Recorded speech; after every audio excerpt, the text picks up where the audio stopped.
আসসালামু আলাইকুম। আজকে আমি আপনাদেরকে একটা খাবারের রেসিপি দেখাবো। দেখেন, সকাল সকাল আজকে আমি গিফট পেয়ে গেছি। বোয়া, এখানে আপনার 6 ধরনের ভর্তা। এটা হলো আপনার ডাল ভর্তা, এটা আলু ভর্তা, এটা হলো আপনার কালিজিরা ভর্তা, এটা হলো আপনার শুটকি ভর্তা, এটা হলো আপনার ধনিয়া পাতা ভর্তা, এটা হলো আপনার এই মরিচ বাটা ভর্তা।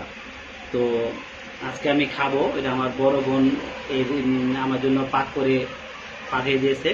তো আমার খুব পছন্দের একটা খাবার, আপনি এইভাবে ঘরে বসে খেতে পারেন। তো বিসমিল্লাহির রহমানির রহিম। আমি প্রথমে ডাল ভর্তাটা খাবো।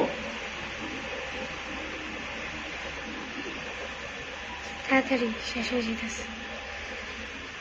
ওয়াও, অনেক, ডাল ভর্তাটা খুবই মজাদার একটা ভর্তা, সবারই খুব পছন্দের।